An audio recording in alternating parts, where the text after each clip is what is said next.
Kita tahu KFC pun pada waktu dia sebelum menjadi sebuah kuliner raksasa sampai mendunia, dia menawarkan ayamnya kemana-mana ditolak. Dan saya pun belajar Jack Ma juga seperti itu. Apa bedanya dengan saya?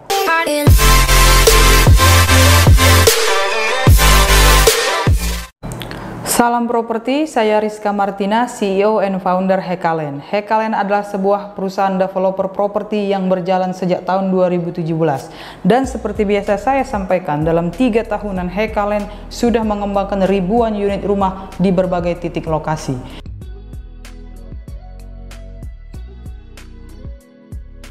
Proyek saya yang pertama itu ada di Tambun Utara, ada sejumlah 400-an unit satu titik lokasi itu. Dan sebelum saya mendapatkan proyek itu tentunya melalui berbagai pencarian lahan. Saya mencari lahan itu bukan di tahun 2017, tapi sejak tahun 2015 ketika saya mantap untuk menjadi seorang developer properti. Dan tahun 2015 itu juga saya masih seorang pegawai BUMN, tepatnya pegawai PT PLN Persero di kantor pusat.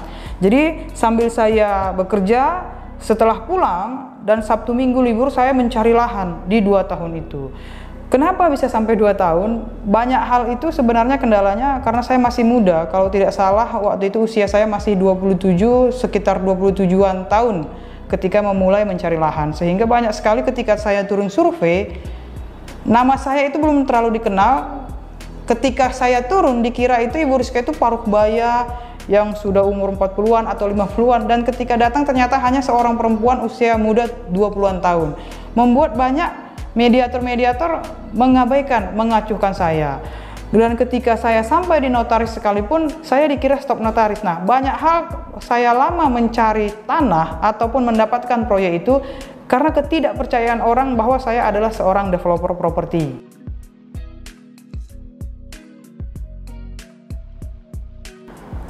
Yang saya lakukan waktu itu, saya tidak terlalu memusingkan ya, karena saya fokus kepada impian saya, visi waktu itu. Saya tidak terlalu peduli apa kata para mediator, saya tidak peduli apa kata kontraktor, karena saya juga bertemu dengan kontraktor. Berbagai cemooh saya hadapi waktu itu. Misalnya disampaikan, lu broker nggak usah ngaku-ngaku developer, kamu kalau calo nggak usah ngaku sebagai pembeli. Kemudian bahkan ketika saya datang, karena terlalu polosnya, saya datang benar-benar naik Gojek. Saya bawa Gojek, kemudian berhenti dan bertemu dengan para mediator, membicarakan lahan yang ribuan meter waktu itu pengen saya beli.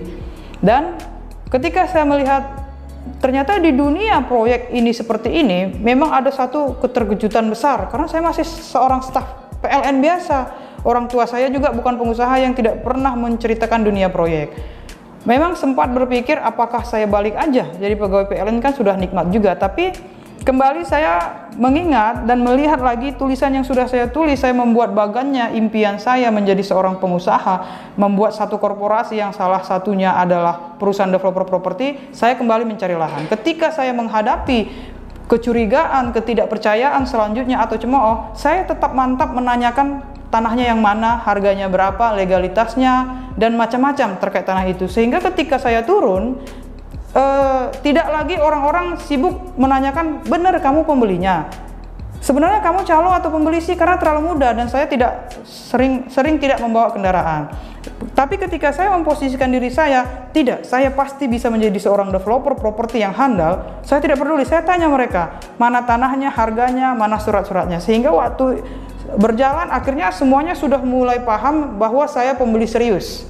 Ketika sudah banyak yang paham, orang-orang yang yakin dengan saya itu tetap mencarikan lahan, tetap membawakan lahan. Bahkan sampai saat ini 2015, sekarang 2021, saya sudah punya orang-orang ataupun anggota yang setia mencarikan saya tanah-tanah terbaik sesuai dengan kebutuhan saya ataupun sesuai dengan apa yang saya inginkan terhadap tanah itu. 2 tahun itu sejujurnya saya bisa bertahan, satu karena ada kekuatan keyakinan dalam diri saya, pasti saya bisa menjadi seorang pengusaha sukses. Saya bersyukurnya orang tua saya tidak seorang pengusaha, sehingga saya tidak pernah melihat bagaimana letihnya jadi pengusaha. Karena saya berpikirnya, oh jadi pengusaha pasti ada kebebasan finansial dan lainnya waktu itu. Walaupun setelah saya jalani menjadi pengusaha memang terlalu banyak tantangan yang harus kita hadapi. Jadi saya bertahan karena hari demi hari ketika saya lagi jatuh, saya memilih untuk menguatkan diri saya dan saya melihat kepada impian saya. Ketika saya melihat orang-orang yang mencemooh saya lihat impian saya memilih untuk tetap tegak berdiri menghadapi semuanya itu.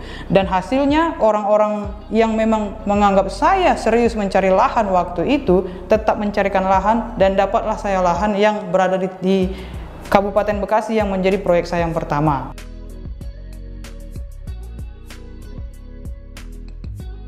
Oh tentu, kalau pertama tadi tantangannya kan kepada para mediator dan pemilik-pemilik lahan yang banyak tidak yakin ya, sebenarnya ini beneran pembeli atau tidak. Tantangan selanjutnya adalah ketika proyek itu sudah jadi, banyak kontraktor yang nggak percaya. Kontraktor saya waktu itu yang membangun perumahan itu ada puluhan kontraktor. Tetapi kan saya menyampaikan melalui sosial media bahwa proyek ini membutuhkan kontraktor, karena saya tahu saya harus menemukan kontraktor yang dibayar turnkey supaya pendanaannya itu tidak terlalu berat bagi saya sebagai developer pemula. Dan kontraktor itu datang. Saya ingat satu kali kontraktor datang ke kantor saya yang lama sebelum pindah ke kantor ini. Dia buka pintu dan bertanya, "Saya mau bertemu Bu Rizka," katanya. Sudah survei nih di tanah yang hampir 5 hektar itu, melihat satu proyek 400-an unit itu. Saya bilang, "Saya orangnya." Dia nggak percaya. Lalu saya bilang, "Bapak mau ketemu Bu Rizka kan?" "Iya, saya orangnya." Dia tanya lagi, "Enggak, saya mau ketemu Bu Rizka." Wah, waktu itu saya langsung keluar, saya tinggalkan aja kantor itu.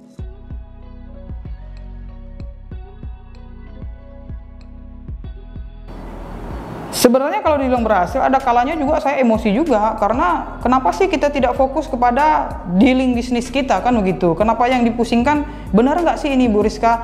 Tetapi waktu itu karena saya fokus kepada impian saya dan proyek itu sudah jadi secara resmi, sudah saya akuisisi, yang saya pikirkan adalah proyek itu harus menang, proyek itu harus berhasil, karena ini proyek pertama untuk memenangkan proyek-proyek selanjutnya. Jadi ini akarnya harus berhasil. Dan ketika saya bertemu dengan para kontraktor itu, saya tahu karena saya harus berhasil, saya tegas kepada semua vendor-vendor ataupun yang mau menjadi bagian dalam proyek itu. Ketegasan saya dan juga dalam hal tegas itu membuat semuanya tertata rapi, membuat proyek itu pun teratur dan bekerja maksimal, baik dari pembangunan, penjualan, dan lainnya.